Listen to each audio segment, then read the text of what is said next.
Olá, muito bom dia. Eu sou a Sofia Andrade e esse é o Mural da Manhã. Sejam muito bem-vindos, bem-vindas, bem-vindos a esse programa de entrevistas locais, nacionais e internacionais.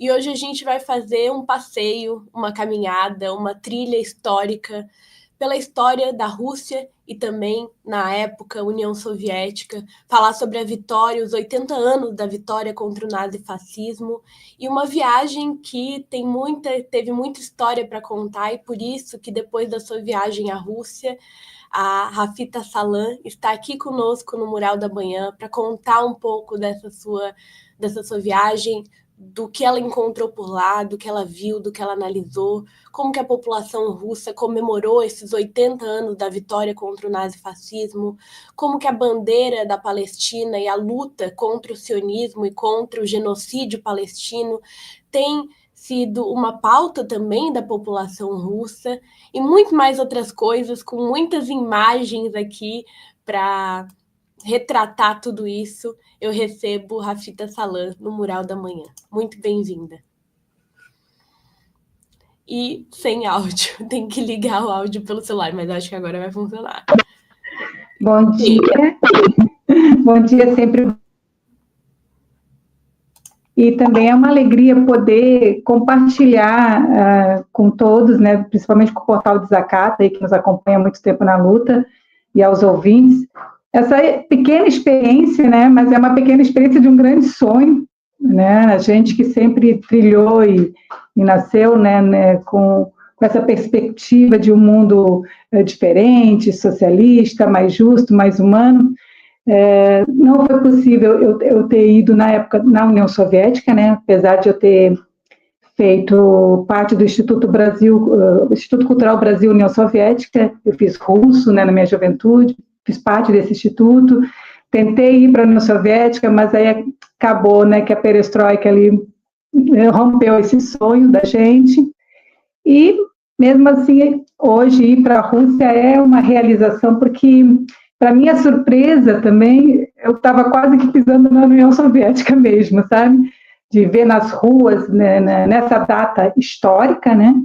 Tantas bandeiras do período da União Soviética, tanta emoção no povo, participando desse dia específico do desfile, né? Que é dia 9 de maio, que é, na verdade, uma comemoração anual, né, da vitória da União Soviética, né, que eles chamam da Grande Guerra, né, da Grande Guerra Patriótica.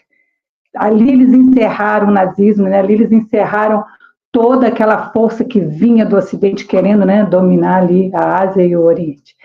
Então, vou compartilhar um pouquinho aqui, espero que eu consiga, apesar do tempo ser curto, mas provocar nos ouvintes essa curiosidade mesmo de entender que a Ásia, né, é um outro mundo mesmo. E é impossível compreender o mundo de hoje sem a gente pensar na Euroásia, na Rússia. Rafita, eu queria começar justamente pelos 80 anos da vitória contra o nazifascismo e essa comemoração que é anual na Rússia. Inclusive, vou mostrar aqui algumas fotos. A primeira da caravana brasileira, queria que você contasse sobre essa caravana. Inclusive, aqui, bom dia, Edna, ela diz que esteve nessa viagem também. E te perguntar sobre essa construção que se tem no Ocidente de apagar a contribuição da União Soviética na época na luta contra o nazifascismo. No dia 8 de maio desse ano, o Donald Trump fez a seguinte fala. Ele disse que a vitória, sem os Estados Unidos, a libertação nunca teria acontecido. A vitória foi alcançada principalmente graças a nós, gostem ou não.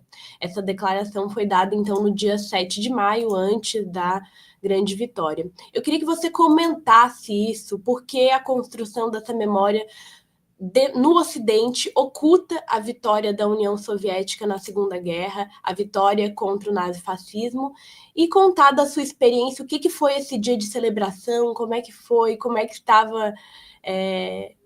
como estavam os sentimentos, né? Qual foi a participação, quem que participou desse evento, se eram só pessoas mais velhas que viveram isso, ou tinha juventude também, se tinham outras delegações de outros países, como foi isso? Bem, foi uma experiência ímpar, né? Porque, primeiro, a gente estava com muita ansiedade de ir para a Rússia, né? E como que surgiu? Em março, começou a se discutir, vamos para os 80 anos da Revolução Russa, né? Porque essa ideia se materializou em março e foi concluída em maio. Foi muito curto período, né, de organizar esse grupo de brasileiros, foram quase 100 brasileiros, né? Quem fez essa primeira organização foi o professor Legione Miran, junto com o Ricardo Hausse, e a empresa de turismo Tchaica, né, que também abraçou essa ideia, a Tchaica Rota da Seda. E ali começou a discussão de vamos organizar um grupo, vamos levar o pessoal, quem quer, quem não quer, e aí muita gente se interessou, né, mas foi pouco tempo de organização, de março para maio tinha que decidir bilhete, programação e tal, e a gente conseguiu um bom número, que foi mais ou menos 98 pessoas, né, quase 100, para essa viagem histórica, né. O grupo era formado também de pessoas maiores, que tinham toda essa questão em ligação com a União Soviética, e tinha muitos jovens também, né. E a gente chegou na Rússia, mas não chegou de uma maneira fácil, né? Quando a gente foi fazer a nossa viagem, a gente ficou em Dubai, porque foi fechado o espaço aéreo russo, porque um dia antes, né, ali no dia 7, no 7 para 8, a Ucrânia atacou com drones a Rússia, descumprindo todo o acordo que tinha sido feito de 3 dias de trégua. Então, a gente não conseguiu chegar no dia 7, a gente chegou só no dia 8. No dia 8, a gente, né, logo se acomodou, deu tudo certo. E no dia 9, porque já essa é a discordância já, né? Para a Rússia, a data da vitória, do dia da vitória da Grande Guerra Patriótica, é dia 9 de maio, por causa do fuso horário, né? E para o Ocidente é dia 8. Então, quando a gente chegou no dia 8, a gente foi à Praça Vermelha, fomos dar uma volta no Kremlin ali, porque estava tudo fechado, a gente conseguiu ver a decoração, a organização, a cidade toda, Moscou toda estava decorada, com motivo dos 80 anos, né? E no dia 9, claro que a gente não conseguiu chegar na Praça Vermelha, né, perto da Praça Vermelha, mas a gente estava na avenida onde passavam os desfiles, e foi por emoção, porque estava lotado de russos, de turistas, pessoas do mundo inteiro estavam lá, né? E eu fiquei muito caminhando entre as pessoas, eu assistia um pouco o desfile, eu estava com um grupo de pessoas, e ia caminhando e interagindo, porque como a gente estava com a bandeira da Palestina, foi muito impressionante, porque as pessoas vinham ao nosso encontro aqui, né, que está aparecendo o Vietnã, as pessoas da delegação do Vietnã, muitos árabes, muitos palestinos vivendo na Rússia, que a gente nem sabia assim, que tinha tantos palestinos, e a gente conversava muito, abraçava muito, onde a gente passava com a bandeira, todo mundo gritava em coro, free, free, Palestine, free, olha, era uma emoção, foi muita emoção. Então, assim, a gente vê todo aquele apoio da Rússia, né, quanto país, quanto Estado e quanto população para a causa palestina. Porque eles diziam assim, nós nos livramos do nazismo, vocês vão todos juntos conosco também, com solidariedade internacional, se livrar do sionismo. Então, escutar isso, assim, sabe, a gente que vive num país que isso não é muito dito, assim, no sentido, há uma disputa aqui muito grande política, e lá você vê o uníssimo, as pessoas gritarem Free, Free Palestine, é muito impressionante. E do desfile em si, é um dia que é um misto de alegria e de tristeza, porque alegria pela vitória, mas eles dão muito valores aos mártires. Então, foram 27 milhões de russos que morreram na Segunda Guerra, né? Então, as pessoas saem nas ruas com foto de familiares, assim, sabe? Então, você está andando, você está vendo o desfile, que é um impacto, né, uma vitória sobre o nazismo, e ao mesmo tempo você está olhando para o lado assim, e tem uma senhora carregando a foto do marido, do filho carregando do avô, então você fica vendo que aquilo ali é uma história viva, né? Eu acho que essa é a expressão, a celebração dos 80 anos de vitória sobre o nazismo é uma história viva, que eles não deixam se apagar, né? Eles não deixam cair, né, nesse discurso do prevalente do Ocidente, porque lá a vitória é outra, né? O ponto de vista O outro, e é concreto, porque ali as pessoas viveram isso, não é narrativas. Então, como que você combate narrativas, como você disse, o Trump disse isso, disse aquilo? História viva, né? Você vai hoje para Moscou, tem milhares de museus que contam a história da guerra. Eu conheci um dos museus que eu fui, Arte da Guerra, tinha um lado todos os arsenais alemães e do outro lado os arsenais russos que combateram os arsenais alemães, né? Toda a frente, né? Eles guardam muito isso, eles vivem isso, eles se alimentam disso porque eles sabem que isso volta. Né? O nazismo, o fascismo é latente, ele não está morto, né? A gente vê isso todo dia em qualquer lugar do planeta. Então, a Rússia celebra muito isso e respeita que isso foi feito no período da União Soviética. Eles não divergem da história. Então, tem muita foice e martelo, tem bandeiras da União Soviética, eu tenho não sei se vocês vão conseguir ver, eles distribuíam esse jornalzinho aqui, né, que diz o lado certo da história, né, e a ameaça do novo fantasma de colonização, que está escrito em russo. Mas acho que vocês conseguem enxergar aqui, que tem Putin, o Stalin, tem os outros que lutaram para a libertação da Rússia, e aqui tem Trump e Hitler, né? Então, isso aqui é distribuído na rua. O lado certo da história nós estamos até o dia de hoje. Então, eles fazem esse resgate da luta, todas as lutas que teve a Rússia, né, mas em específico contra o nazismo, até o dia de hoje. Eles conseguem fazer essa linha histórica de um país que, meu Deus, a Rússia é milenar, né?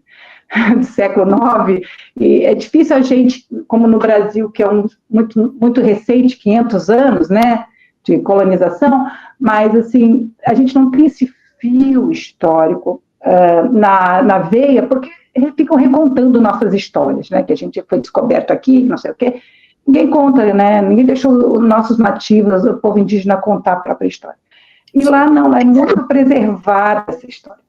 Então, você vai num desfile de 80 anos que tinha mais de 30 líderes internacionais, presidentes. Por que essas pessoas foram para lá? Porque receberam convite? Não. Porque é um posicionamento na história. Você tem presidentes internacionais que estão se posicionando na Rússia ao participar desse evento, e não só posicionando de ver o desfile, mas de estar em acordos bilaterais, né, de estar em reuniões com Putin. A maioria dos líderes de Estado que estavam lá, e dos embaixadores e representantes de embaixadas, foram para fazer várias negociações. Foram 4, 5 dias de eventos políticos que teve na Rússia nesse período do desfile da Grande Guerra Patriótica. E também teve, o que eu achei mais bonito também, teve participação de pelotões de outros países. Então, assim, não é só tu assistir passivamente, você vai para você participar, porque você, né, liquidou e está liquidando o nazismo hoje. Né, você está ali também conversando com acordos políticos e bilaterais para construir um mundo multipolar. Então, a OTAN tem 32 países, ok, mas a Rússia, num evento, reuniu quantos países? Quantos líderes políticos estavam lá? Né, tu vai ver, está quase 40 destaques importantes de países internacionais presencial lá, né? Então, assim, Opa, vou ter que silenciar enquanto... Peraí, que eu silenciei teu microfone. Oi. Sobre os pelotões, foi importante dizer que tinha pelotões de países ali do entorno da Rússia, né? Azerbaijão, Belarus, Cazaquistão, mas tinha também do Vietnã, do Egito, da China, né, da Mongólia. O pelotão chinês tinha 102 soldados. Então, assim, são pessoas que querem participar e deixar o seu recado no mundo e a sua posição no mundo. Nós não vamos deixar o nazismo reacender, nem o fascismo reacender.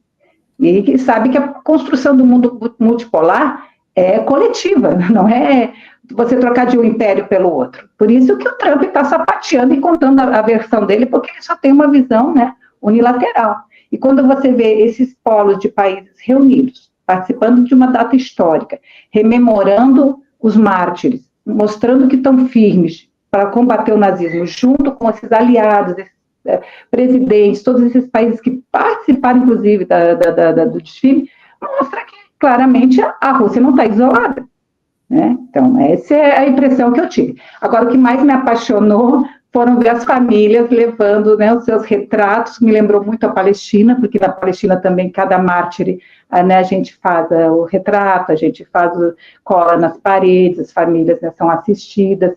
Então, a gente vê o respeito pelos mártires, né, a consideração por quem tombou, por quem lutou,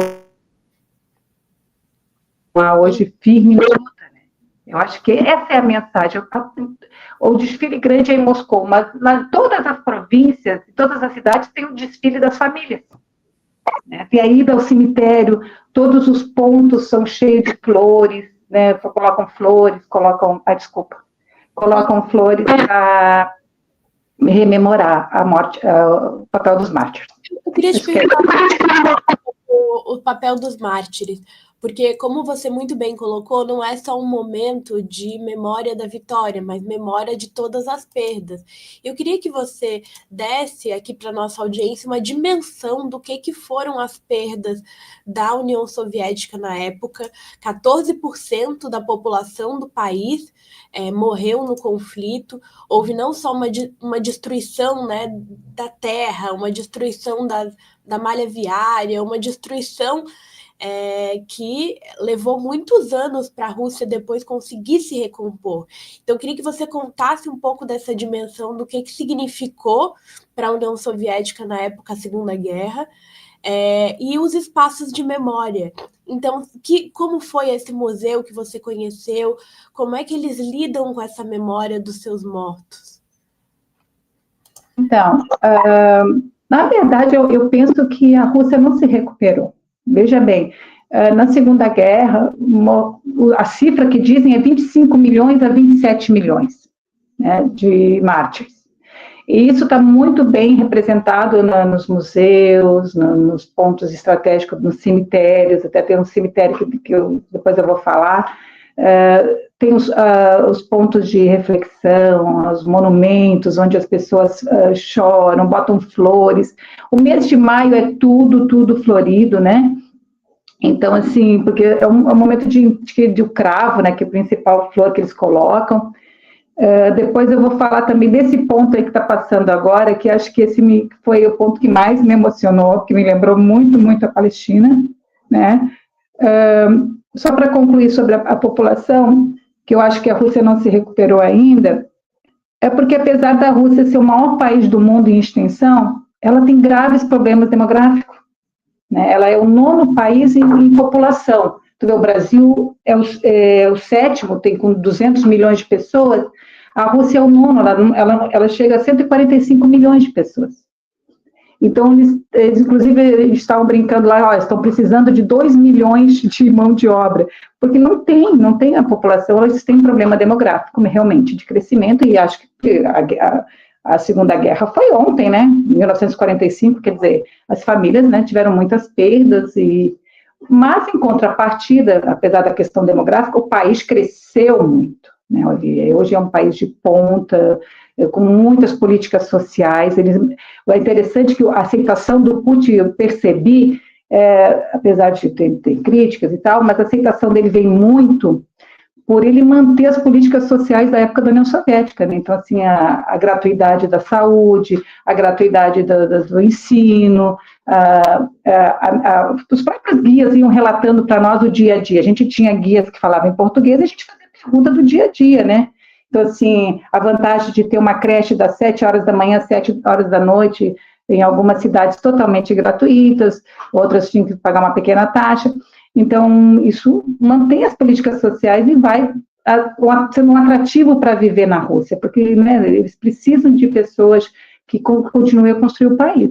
Então, o impacto dessa morte e o respeito pelos mártires é muito grande, e a Rússia vem se recuperando pouco a pouco. Assim, pelo que eu pude perceber, eles ainda têm grandes problemas demográficos, porque tem áreas que têm pouca população, né, muito extenso, e seria isso, então, que eu percebi junto nos monumentos que eu fui, que eu vi, e a gente se sensibiliza muito. Eu acho que eu queria falar um pouco, quando você fala dos mártires, e da gente ver essa questão da dor, ali no Lago Ladoga, né, que apareceu aqueles arcos, né?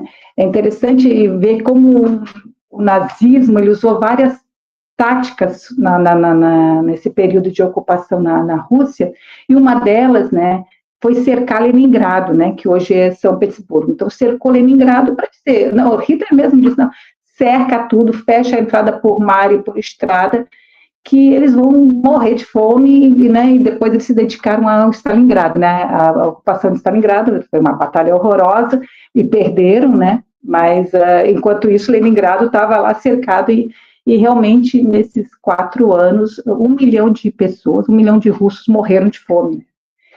E eu fui nesse museu e eu senti muito, porque eles têm eles fazem história viva, né? Eles têm os bonecos, as histórias, tudo representado, assim, contando estações da guerra.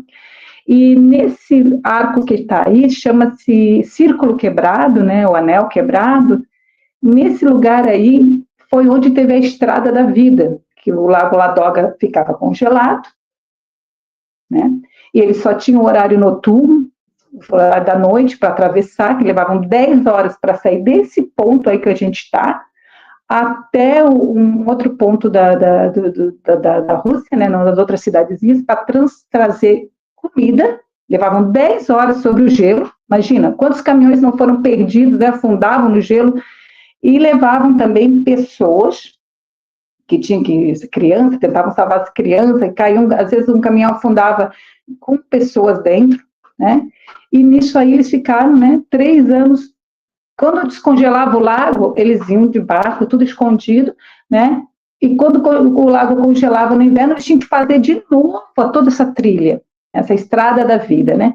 E sob bombardeio. Os alemães sabiam que estavam tendo isso, então eles bombardeavam, tocavam via aérea bombas, e mesmo assim eles conseguiram, né, buscar alimentos, buscar levar pessoas, trazer medicamento, durante esses 3 anos de cerco, assim, que morreram 1 milhão de pessoas. Então, quando eu cheguei aí, eu me emocionei muito, porque eu me lembrei dos túneis de Gaza. Né? Os túneis de Gaza, que desde 2006 está ali tentando trazer vida para Gaza, trazer alimento, trazer roupa, trazer comida, trazer gente, levar gente, porque não pode sair por cima. Gaza vive um cerco, né, há mais de 20 anos, e desde 2006, né? Então, assim, por onde vai sair Gaza? Por onde vai andar os palestinos? Como vai sobreviver? E aí eu fiz esse paralelo tão atual, tão importante, porque acontece hoje práticas racistas, as mesmas. Você cerca uma cidade, deixa morrer de fome, e Gaza está assim, Palestina está assim há mais de 100 anos sendo dominada pelo sionismo, e os túneis de Gaza, que as pessoas não entendiam, os túneis, né? Quando eu cheguei ali, eu falei assim, gente, eu acho que as pessoas agora vão conseguir entender que o Lago Ladoga, né, a estrada da vida que passava sobre gelo, com eles correndo risco, caindo caminhão, é o mesmo papel que os túneis têm até hoje, de poder entrar e sair e receber apoio dos países do eixo da resistência, né, os países que ajudam, porque não tem como ajudar a Palestina, não vai ser via aérea, nem por barco, né, então tinha que ser túneis, né, e aí eu vi que a importância da resistência, só para concluir, tu vai passar meu vídeo? Ou não? Só a imagem. Esse é o lago também que chegava, né, aqui é bem Leningrado. E lá é a ponta de saída que ia para outra cidade buscar e trazer, e chegava até aqui. Então, assim, a gente diz que a prática nazista repete, mas a prática da resistência também. Então, a resistência está tão viva quanto aos nossos algozes, né? A resistência que vence os algozes, ela também está viva. Então, através de estrada no gelo, através de túneis, através da solidariedade internacional, a gente tem que se animar com essa resistência, porque se deu certo, né, para vencer o nazismo, a gente também está junto hoje para vencer o sionismo. E, rapidinho, essa comparação, né? Tantas coisas que foram te lembrando o cerco, o cerco nazista com o cerco sionista em Gaza e na Palestina. Como se posiciona hoje o governo Putin e a Rússia em relação à Palestina? E o que falta para o governo brasileiro, agora falando do governo brasileiro, finalizar suas relações, parar suas relações com Israel? O governo Putin, né, a Rússia, como é que eu vou te dizer? Ela está alinhada com o eixo da resistência. Agora, isso é uma posição política. Agora, se você disser onde isso está escrito, em que discurso está, as coisas não funcionam assim na Rússia, né? Você entende que, por exemplo, você está perfilado ao lado de Irã, ao lado da Síria antes do golpe, do Líbano, do Iêmen. Você está perfilado, você está apoiando, agora você não precisa, no sentido de argumentação ou politicamente oficial, dizer que você faz parte do eixo da resistência.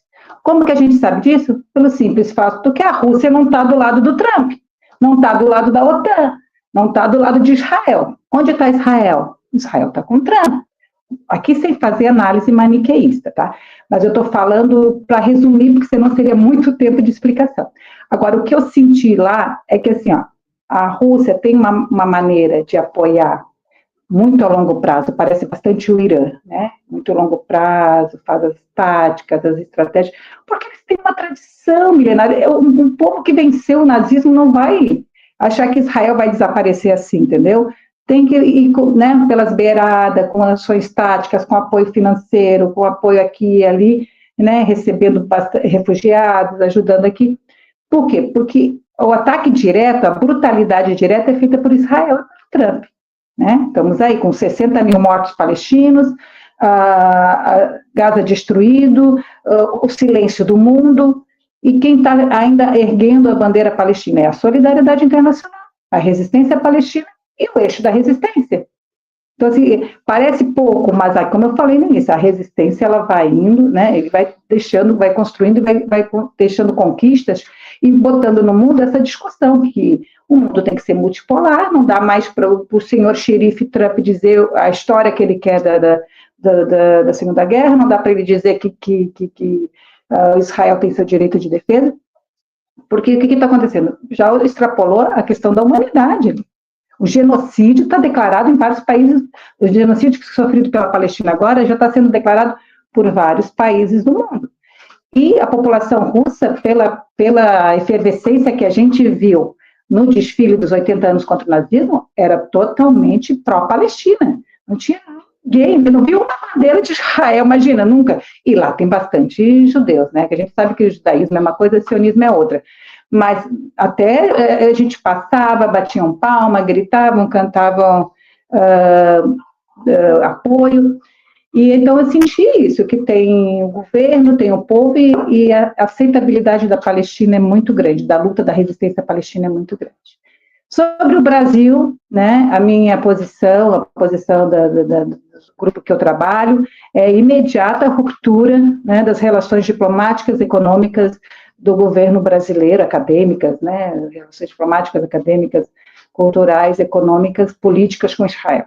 E aí o Lula, né, que está nessa situação de falar apoio, de falar genocídio, de denunciar genocídio, mas não materializa, né, não concretiza essa ruptura, por uma questão da posição dele, né, nessa questão internacional, que eu acredito que pode haver reverso, porque os BRICS estão muito fortes, né, a gente viu isso também lá no desfile, a força que está, o BRICS, até a Dilma estava no desfile, representando o banco do BRICS. Agora, é uma questão política, né? É uma questão política e o governo tem que decidir fazer. Agora, o povo palestino exige, né, pede, implora que todos os países isolem Israel, porque não vai ter jeito, né? Enfrentem Israel, isolem, com bloqueio, com sanções, com ruptura, seja o que for, tem países que estão fazendo sanções, né? Está fazendo rupturas, não está assim, fazendo conforme pode até chegar no máximo de romper relações.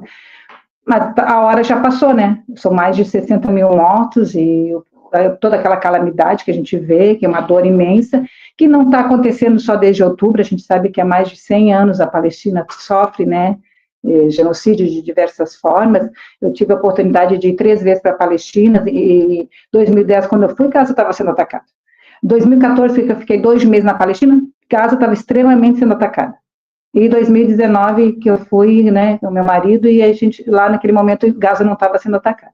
Então, assim, são sistemáticas ataques, e o silêncio do mundo é penoso, penoso porque a gente não vê saída, né? E agora vai ter umas certas negociações, não sei, mas, assim, a descrença, assim, é muito grande. E a gente só acredita mesmo na força da resistência palestina, no eixo internacional da resistência e na solidariedade internacional, para fazer essa pressão, né, para que se cessar fogo imediato e isolar Israel. Seria isso, eu acho, né? Já passou da hora mesmo. Se Brasil, por exemplo, decide romper relações econômicas diplomáticas apenas quando a Palestina não existe mais, isso não será o suficiente. Não basta só depois que não houver mais povo para ser defendido. E a gente vai fazer agora um brevíssimo intervalo para eu trazer aqui os nossos apoiadores culturais e já retornamos com a entrevista. Este programa é apresentado graças aos nossos apoiadores culturais. Sintraceb, FESESC, Sind Saúde Santa Catarina, Sinjusc, Sinergia, Sintracem, Sinasef, Seção Sindical IPSC, Sindprev Santa Catarina, Sintesp, Stiel. Seja um apoiador cultural. Ligue para 499-8808-5438.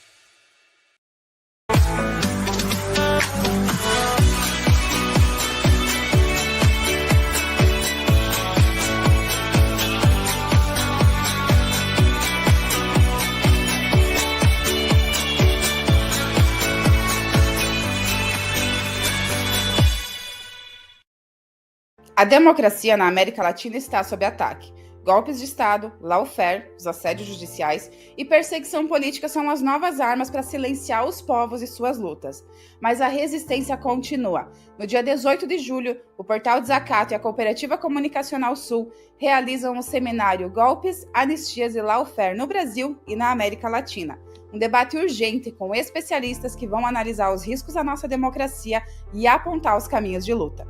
O evento também marca a 4ª edição da Distinção Jornalística Gustavo de Lacerda. E teremos um show especial com a cantora argentina Mariana Bararri, vencedora do Prêmio Gardel. Acontece no auditório da FESESC em Florianópolis, às 14 horas, com transmissão ao vivo pelo YouTube e nas nossas redes sociais. A sua presença e o seu apoio são fundamentais nessa luta por memória, verdade e justiça. Participe!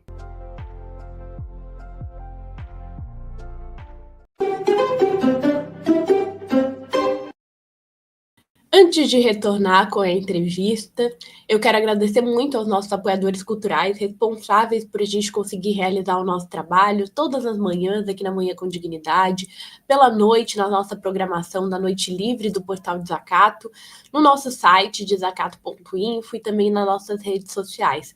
O apoio das entidades é fundamental para a gente conseguir estar aqui trazendo a outra informação para Santa Catarina e para o Brasil todo. Quero agradecer também aqueles que nos apoiam através do Pix, que está aqui em cima. Se você puder contribuir, é desacato.contribua.pix@gmail.com. Nós também temos uma outra opção de apoio, que é sendo um membro ou membra do nosso canal no YouTube. É só acessar o nosso canal no YouTube, seguir se você ainda não segue e se tornar um membro do canal, ou ser um leitor ou leitora amiga do nosso portal. Lá no site desacato.info tem todas as informações. Você pode fazer contribuições mensais ou anuais, e contribuindo de qualquer uma dessas formas, sendo leitor amigo, sendo membro do canal ou através do Pix, você concorre a um sorteio de livros da Editora Insular, que todas as segundas-feiras nós sorteamos aqui na programação no JTT, no Jornal dos Trabalhadores e Trabalhadoras. Hoje teve sorteio, foi sorteado... esqueci o nome da pessoa que foi sorteada, mas foi um professor Pio. Ele já entrará em contato, a Rosângela Bion de Assis já entrará em contato para você receber na sua casa. É importante lembrar que não precisa morar em Florianópolis nem em Santa Catarina para receber o livro. Nós enviamos para todo o Brasil e também para fora do Brasil. Então, seja onde você estiver, se você contribui com a gente financeiramente, você está apto para poder ser sorteado ou sorteada nas segundas-feiras aqui na nossa programação. E lembrar que se você não puder contribuir financeiramente, curtir as nossas programações, nos seguir nas nossas redes sociais, compartilhar os nossos programas, tudo isso nos ajuda muito a expandir cada vez mais o nosso trabalho para mais pessoas. E nós estamos em todas as redes sociais, a gente está no X, no TikTok, no Instagram, no Threads, no Blue Sky, como @portal.desacato. Então, nos segue lá nessas redes se você ainda não nos segue. E lembrando, porque tem muito a ver com a temática que eu estou conversando aqui no Mural da Manhã de hoje, aliando a luta contra o nazifascismo, a luta do povo palestino. Hoje, às 8 da noite, nós temos às 19 horas, desculpem, às 7 da noite, nós temos o programa da Thalie Feldglaser, Do Rio ao Mar, que já está agora na sua 3ª temporada, e o programa vai falar sobre refugiadas palestinas do Líbano. A conversa é com a Lúcia Helena Issa, que é jornalista, escritora e ativista pela paz. Mais um programa imperdível da Thalie Feldglaser, vou colocar aqui o cartazinho para vocês, vai estar ao vivo em todas as nossas redes, no YouTube, Facebook, Instagram, TikTok não, no X, YouTube, Facebook e Instagram, às 19 horas, do Rio ao Mar. Então, fica o convite, e agora vamos retornar à entrevista com Rafita Salam. Queria te perguntar, porque no nossa chamada hoje, nós colocamos uma linha de metrô. E aí, por que as linhas de metrô, durante o período da União Soviética, foram tão importantes para levar mantimentos, para servir como bunker? Quais foram as funções das linhas de metrô? E como que são as linhas de metrô hoje na Rússia, que são, na verdade, um verdadeiro museu de arte aberta?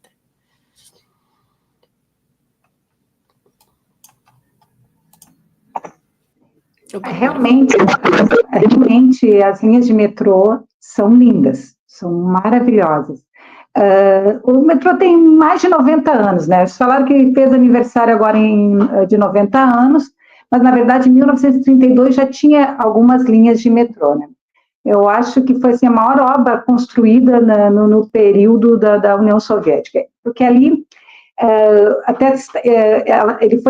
teve toda essa beleza, porque o próprio Stalin disse assim, ó, o povo tem que andar, né, onde tem a arte, tem que ver a arte, tem que viver a arte, tem que sentir a arte, indo para o trabalho, voltando para o trabalho, vivendo com a sua família. Então, quando você entra, você vê que é um espetáculo, é lindo e limpo e organizado, e em todas as estações tem nomes de referência, né, nomes importantes, placas que explicam os nomes, e também tem muitos monumentos, também tem muita referência de mártires.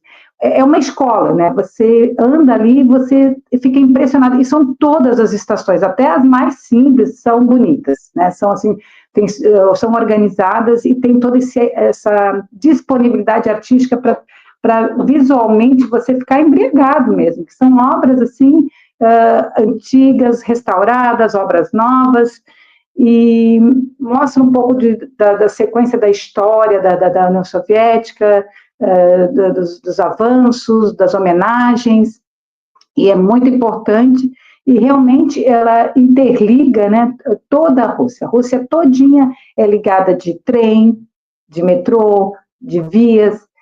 A gente saiu de Moscou, foi para uma cidade do interior de ônibus, a gente foi até São Petersburgo de trem, então, assim, tudo é interligado e tudo funciona muito. E como a gente foi no dia 9 de maio, o dia do desfile, era feriado, então Moscou recebeu muita gente saiu de Moscou também para o interior. Eles têm muito esse giro de viajar, de passear, porque é muito acessível o preço também do deslocamento por trens e por metrô, né? Então, as obras de arte, a beleza e a valorização da cultura realmente é muito acessível nesse espaço de trânsito que é cheio, né? Depois, quando acabou o feriado, já estava assim, Moscou cheio de gente. E é muito lindo. Eu fiquei muito impressionada. Tu não sabe para que lado olha. E realmente é um bunker, né? Na época da guerra, descia, é muito profundo, é tão profundo que eu fiz uma filmagem na escada rolante, eu levei 2 minutos e 30 segundos para chegar lá embaixo. E depois, né? Porque eu não acredito, tu desce, mas é tão organizado, tão assim, que tu não sente nenhuma pressão, nada, tu parece assim que é pouquinho, mas tu só vê que é muito porque o tempo não chega, né? Fica 2 minutos e pouco numa escada rolante. E já tinha escada rolante antigamente, tinha a parte que era por escada, e agora tudo tem escada, tem acessibilidade, tem tudo. É uma loucura, eu fiquei impressionadíssima com o metrô de Moscou. E também de São Petersburgo é bonito também. Todos os metrôs assim, são bem impactantes mesmo. Agora, a estação que mais me emocionou foi a estação da Finlândia, né? Que é a estação de trem, e as estações de trem também têm seus nomes referenciados com cidades, porque em 1917 foi onde Lenin chegou, né? Quando ele chegou para fazer a Revolução Russa, né? Ele estava no exílio, e ali já estavam esperando ele, né? Na Estação Finlândia, naquele parque Cantara Internacional, os bolcheviques, né? Tentando mudar a realidade da Rússia ali, porque já estava no governo provisório, né? Já tinha caído o último czar, e aí dali se levantou a Revolução Russa. Então, aquele pedacinho ali é história viva, né? E andar naquele pedaço ali, ver que ele foi onde emergiu mesmo a efervescência da Revolução Russa, que Lenin passou ali, que Lenin organizou, que Lenin enfrentou aquele governo provisório e já deu o caráter socialista da Revolução, né? E é muito emocionante. Para mim também foi bem emocionante estar na Estação Finlândia e conhecer, poder viver esse pedaço da história ali presencialmente, né? Além de ter ido para o desfile, além de conhecer o interior de Moscou também, porque a gente às vezes pensa que só a capital, no interior tem aquelas casinhas, assim, as coisas tão tudo bonitas, como qualquer interior de cidade, né? Depois a gente voltou e tem toda essa articulação entre o povo da capital, o povo do interior, é bem forte mesmo.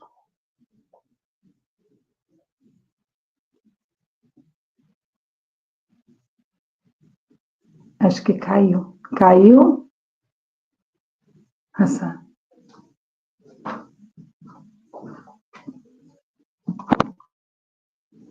Oi? Oi. Ele já caiu.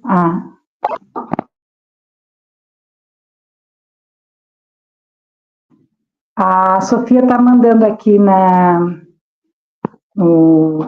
meu privado que caiu a luz dela. Então, eu vou aguardar, enquanto ela não volta, eu vou continuar falando, posso falar da estação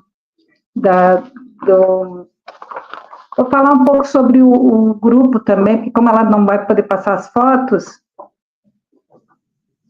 eu vou falar do grupo, né? O grupo, a gente estava bem identificado lá na Rússia, a gente estava com essa bolsinha aqui, que na verdade as pessoas na rua olhavam, vinham conversar com a gente, né? Essa era a bolsa do grupo de brasileiros, que foi para a celebração dos 80 anos de vitória da Grande Guerra Patriótica. E esse emblema é o estandarte da vitória, né? Que foi o pelotão que entrou em Berlim, né? Isso, e botou a bandeira da União Soviética sobre o hashtag lá, em Berlim, em 1945. Então, foi bem impressionante mesmo. Acho que ainda não normalizou a luz da...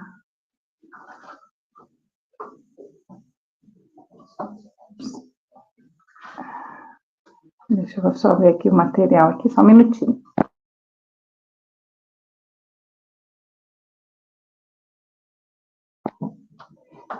Sobre também, eu queria falar sobre o cemitério cemitério Piskarev, russo não é fácil falar, viu? Piskarevskoy, de São Petersburgo, né?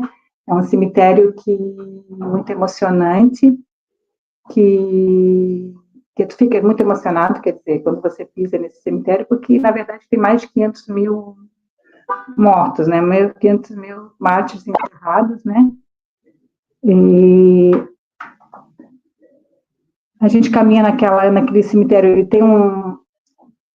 ele é um parque muito lindo, né? Tem um aspecto acolhedor, mas assim, ao mesmo tempo é muito triste, porque você vê, né, todas aquelas torres, né, que se chamam de onde fica no piso, né, os jardins, onde fica enterradas as pessoas, e é um momento muito de reflexão, porque tem sempre nos cemitérios, ou sempre nos monumentos, tem a chama viva, né? Tem a chama, fica sempre viva, o fogo eterno. E ali as pessoas conseguem, então, fazer homenagem aos mártires. Oi.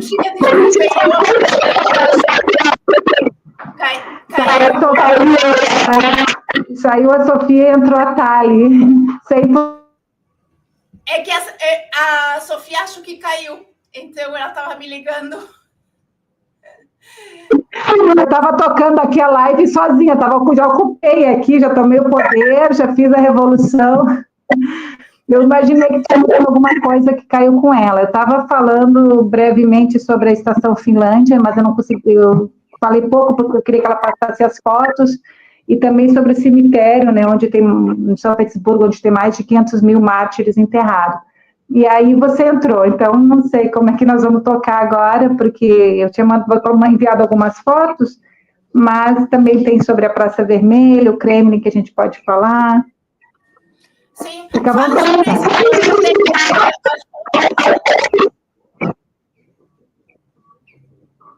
Tá fazendo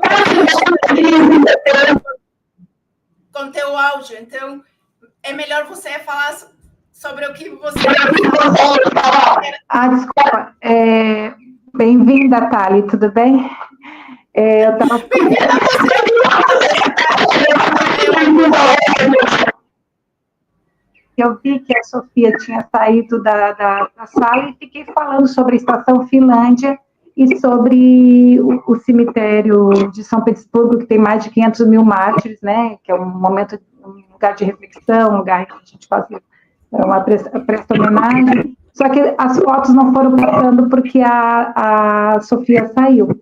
Então, agora a gente pode conversar sobre outros temas, não sei quanto tempo tem ainda a live, e se você tem condições de passar as fotos, não sei, pode tocar como você deseja, Thali. Sim,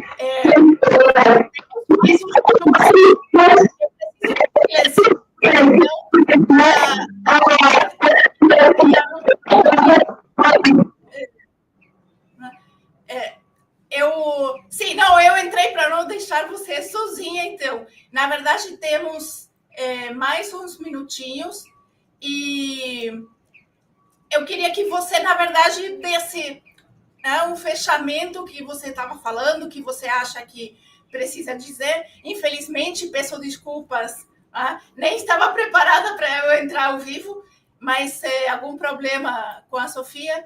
E, então, isso. Continue você falando para fechar mais uns 5 minutinhos, o que você quiser acrescentar a tudo que já foi exposto até agora. Bem, primeiro, né, quero dizer que foi uma experiência muito importante. Recomendo que todo mundo vá à Rússia, né, ou que todo mundo conheça essa questão da história da Ásia, né, da Euroásia, porque as notícias não vêm do Ocidente. Uma das coisas que eu fiz lá foi ver muito televisão de noite no hotel, né, eu passava os canais de televisão e ficava vendo as notícias, mesmo em russo, a gente, né, tentava entender, ver as imagens, e realmente a gente não tem acesso à informação do que passa na Rússia, né? Primeiro que o Ocidente não permite que as coisas cheguem até aqui. A Rússia sofre bloqueio, sofre sanções, né? Um país como o Irã sofre bloqueio, sofre sanções, como Cuba. Então, países que são sancionados e as notícias não vão chegar aqui. E quando as notícias circulam sobre esses países, são pela linha do Ocidente, né? São as narrativas do Ocidente. Então, as pessoas, é difícil você dizer o que passa na Rússia, o que acontece na Rússia, e as pessoas aqui vão logo rebater, né? Porque estão doutrinadas, né, com essa narrativa do Trump, de toda a linha imperialista americana. E quando você consegue visitar um país assim, mesmo que por pouco tempo, como, né, a gente foi 2 semanas, conhecer Moscou, São Petersburgo. Fomos numa data muito importante, que foram os 80 anos de vitória sobre o nazismo, né? E a gente estava com um grupo de brasileiros muito interessados, pessoas muito apaixonadas, pessoas muito curiosas, né? Então a gente tentou no máximo assim conversar, conhecer, perguntar sobre tudo, porque a gente estava na ex-União Soviética, né? Então para nós isso era muito importante. Como entender, como ver que ela sobreviveu 70 anos com toda essa pressão ocidental, né? Como que ela saiu do feudalismo e foi para o espaço com todo o desenvolvimento da aeroespacial, se desenvolveu, fez toda a reforma agrária, estatizou tudo, saiu daqueles palácios, quando a gente foi passear, né, que a gente conheceu os palácios dos czares, né? Gente, aquilo é enorme, puro ouro. Eu tenho tantas fotos daquilo que eu andava naqueles palácios e eu chorava e dizia assim, ó, graças a Deus, né, nessa expressão que vem do coração. Meu Deus, ainda bem que teve revolução nesse país, né, que teve revolução bolchevique e o povo pôde ocupar esses palácios. E é impressionante que não foram destruídos. Todos viraram escola, museu, teatro, as pessoas entravam, saíam para conhecer aquilo que nunca tiveram acesso. Né? Nunca tiveram no período dos czares. Então, em 1917, você abriu o mundo para aquela população proletária, para aqueles campesinos, para toda aquela população de trabalhadores. Criaram um novo país, né? Todo o poder aos soviéticos, que era a frase que Lenin gritou, né, quando chegou na estação Finlândia. Então, assim, o mundo se abriu para aquela população. E a gente entrou nesses palácios, entramos em milhões de catedrais lindas, né? Na época da Revolução mesmo, muitas igrejas foram fechadas, né? Em Moscou, no caso. E hoje são reabertas, algumas são ativas, foram restauradas, algumas são só museu. E essa história assim, que eles mostram, que querem manter vivo, né? Junto com a importância do desfile. Porque assim, os russos fizeram uma revolução, mas não apagaram a sua história. E essa revolução ela é tão viva que uma das coisas que me impressionou, Thali, foi ver tantas bandeiras de foice e martelo. Eu pensei que isso não ia ter. Não se apagou. É tão viva que eles deixam esse recado. A gente venceu ontem, a gente vai vencer hoje. A gente venceu o nazismo, a gente vai vencer o sionismo. A gente vai construir um mundo multipolar, porque chega dessa coisa imperialista, né, ditando a história, ditando o que a gente come, ditando tudo que a gente pensa, né, e mostra que é possível. Agora, claro, o mundo multipolar não vai ser perfeito, a sociedade tem que estar organizada, as pessoas têm que estar participando das decisões sociais, do controle social, enfim, porque senão a gente também fica muito nesse papel passivo aqui do Ocidente, porque na Europa, na Ásia, no caso da Ásia, né, da Ásia Ocidental, a população não é passiva, é só você ver hoje a Revolução Palestina, é uma revolução da resistência, né? A resistência palestina que está fazendo a revolução, o eixo da resistência que está apoiando a revolução. Então, assim, não tem espaço para você ser passivo na construção de um mundo melhor, né? Para você construir um mundo melhor multipolar, todo mundo vai ter que ser ativo, né? Porque se não fosse assim, como é que iam derrubar os czares? Como é que iam fazer a Revolução Russa? Né? Que, teoricamente, não era possível você sair do feudalismo e ir para uma experiência socialista, né? Tinha que passar pelo capitalismo. Mas, enfim, foi o cenário real que aconteceu. E dali teve respostas e vitórias que existem até hoje. Eu estava comentando que a aceitação do Putin é muito grande porque ele mantém todas as políticas sociais que tinha na União Soviética. Uhum. Né, segurança enorme, escola gratuita, saúde gratuita. Então, a população, moradia, né, as moradias, a gente conheceu as casas, as moradias coletivas, depois as individuais, até hoje tem toda essa estrutura, não tem problema de moradia, de pessoas de rua, né? E, no caso, o que precisa mesmo é mão de obra para trabalhar lá, né? Eles têm um problema de déficit de empregos, pessoas que é ocupado muito pelos países do entorno, vão para lá, trabalham, estão precisando de gente para trabalhar lá. A Fita, eu quero te agradecer. Pedir desculpa pela minha queda caiu a energia aqui em casa, desligou o computador, estou agora pelo celular. Quero agradecer muito a Thali, que apareceu para salvar aqui a transmissão de hoje. A gente ainda teria muito que ouvir de todas as tuas histórias, porque foram 2 semanas, mas 2 semanas muito bem vividas. Tu passou por diversos locais históricos e de memória na Rússia.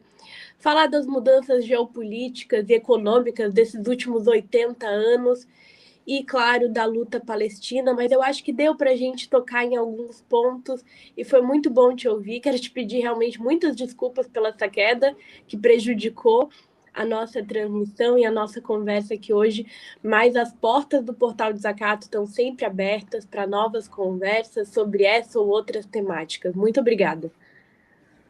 Eu só queria agradecer novamente ao grupo que foi, porque foi um grande aprendizado. Eu aprendi muito com meus colegas que foram, esses 100 brasileiros. Né? Foi uma audácia você conseguir organizar em menos de um mês, né?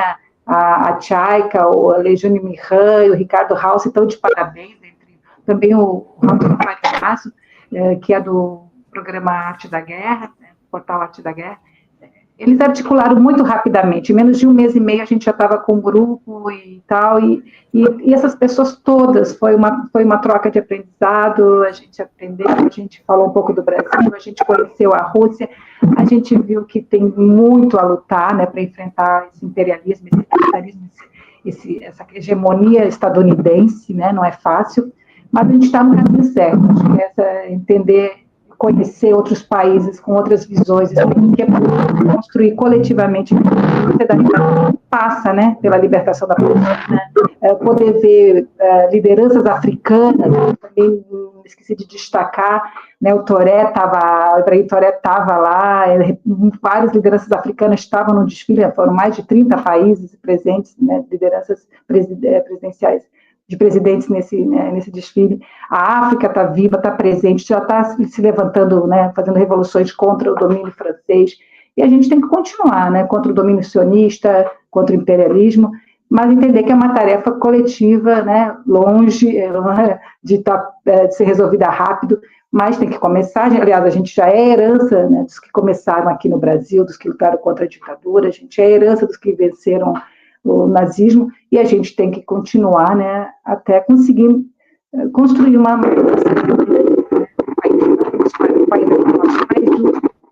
e é aprendendo, é viajando, aprendendo, não repetindo os erros, se perfilando no lado da justiça, em busca, né, do socialismo, do mundo mais libertário, sem nazismo e sem socialismo, né. Muito obrigada, agradeço ao grupo, a todos que foram nessa viagem. Hoje tem, né, mais um papo à noite aí com as refugiadas, eu estava vendo com a nossa colega aí. Bom trabalho, tá? Muito obrigada. Não precisa pedir desculpa, a gente sabe que essa questão das lives acontecem, né? A gente está à disposição, eu fiz muitas fotos, escrevi alguns textos, e a gente pode conversar mais para frente. Muito obrigada. Muito obrigada. É importante que tenha esse compartilhamento. Eu tenho uma amiga que foi para Cuba, pelas Brigadas de Solidariedade a Cuba, e uma das do que eles, né, sugerem para que se faça é que depois que se vá na viagem, não guarde para si essa experiência, não guarde para si essas imagens, as histórias, o que conheceu, o que viu, mas que compartilhe. Então, ela fez uma grande roda de conversa, chamando todos os conhecidos dela para compartilhar sobre essa experiência que ela teve em Cuba. E isso é parecido com o que você fez agora, né? Eu acho que diante do cerco midiático ocidental, é muito importante que a gente compartilhe essas experiências, né, e traga aqui a outra informação, que é uma das tarefas do Portal Desacato, da Cooperativa Comunicacional Sul e desse programa Mural da Manhã. Então, muito obrigada por contribuir com isso.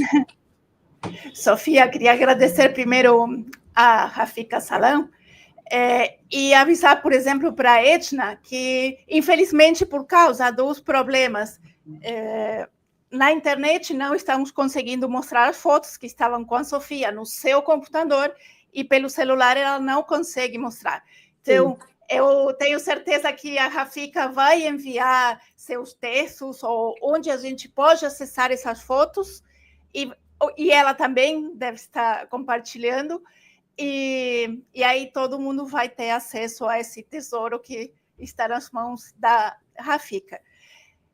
Sophie, eu sei que já estamos bem no final, estourando. Desculpa, se já abro o teu microfone, é que por causa da interferência eu estava fechando. Fala. Eu queria dizer que realmente para a gente poder romper com a mídia corporativa é esse o exercício, né? Da gente ter canais alternativos, independentes, com soberania para poder falar. Eu morei em Cuba, né, há muito tempo, e também fui para a Palestina várias vezes, então todas as viagens, tudo que eu aprendi nesses países que eu vivi, e agora na Rússia, eu sempre compartilho, eu tento trazer essa sede de conhecimento, porque senão as pessoas ficam só com a narrativa estadunidense. Então, é uma revolução todo dia. Todo dia a gente faz uma revoluçãozinha, né? Então, assim, agradeço muito esse espaço de desacato do camarada Raul, que a gente se conhece há muito tempo. Então, parabéns, vida longa ao desacato, e dizer que eu estou à disposição, e desculpa se eu não pude, por falar meio rápido, eu fico muito ansiosa, sou muito apaixonada, mas, assim, espero que tenham conseguido entender, assim, um pouco o que eu falei, e principalmente despertar essa curiosidade de romper com essa mídia corporativa e tentar conhecer mais a Ásia Ocidental, né, a Euroásia, porque a gente tem muito que aprender com esses povos que venceram diversos conflitos, e tentar a gente também mudar aqui um pouco o nosso país para melhor, né? Já está melhorando, mas mudar melhor, né? Para bem mais melhor. Para bem melhor. Muito obrigada. Sophie, então, queria aproveitar para convidar para hoje à noite, do Rio Omar, 19 horas, hora do Brasil, de Brasília, 7 décadas esperando que Israel cumpra a lei do retorno, o caso das refugiadas palestinas no Líbano, e nossa convidada é a jornalista, escritora e ativista pela paz, Lúcia Helena Issa, e vamos conversar sobre isso, e vamos dar, como sempre, informes sobre o que está acontecendo na Palestina e no mundo todo em relação à Palestina, e fica nosso convite para hoje, e claro, para amanhã, para Amanhã com Dignidade, como sempre, a partir das 8h30. Muito obrigada, Thali. Programaço imperdível. Gente, muito obrigada por acompanharem. Desculpa os problemas pela falta de luz e nos reencontramos amanhã, na Manhã com Dignidade, a partir das 8h30. Um abraço. Produção Portal Desacato. Realização Cooperativa Comunicacional Sul.